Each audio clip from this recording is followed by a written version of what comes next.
এই পাপড়িটাকে এই ধরলাম, ধরে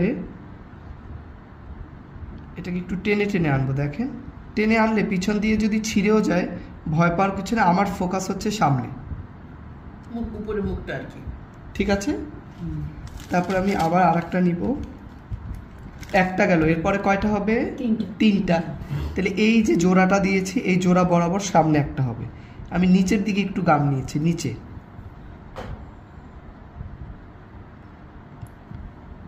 এক, তারপরেরটা নিব আমি সাইডে,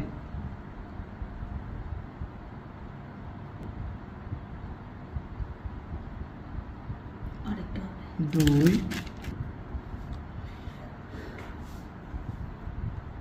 এটাও সাইডে, তিন। হ্যাঁ, এগুলো সবই সাইডে সাইডে হবে, একটার পাশে একটা যে নিচের দিকে দিছেন, একটা শেষ হয়ে তার পাশে আরেকটা, তারপরে প্রথমে একটা পেঁচালাম, তারপরে তিন পাশে মানে চারদিকে তিনটা দিলাম, দেওয়ার পরে এটাকে এই যে দুইটা আঙুল দিয়ে একটু আদর করে করে দিব, একটু আলতো করে, জাস্ট একটু ছুঁয়ে দিবেন।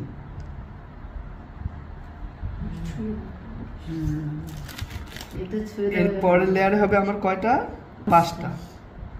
এটা আমি একটা দিব, আবার একটু কার্ভ করে নিব, আলতো করে একটু প্রেস করে নিব, তারপরে আবার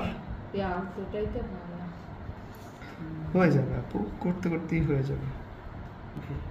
হাতে না থাকে, গাম টাম কিছু না থাকে, যে হাতটা দিয়ে ফুলটা লাগাবেন। এই গামটাও যে আমি লাগাচ্ছি আমার কিন্তু হাতে লাগতেছে না।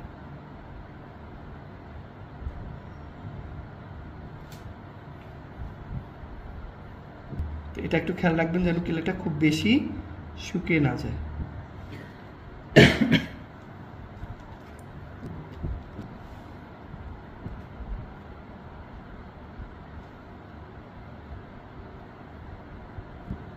এই যে ঠিক আছে, আমরা এখানেও স্টপ করে দিতে পারি। যদি কানের দুল তৈরি করে এরকমের দুইটা দিলেই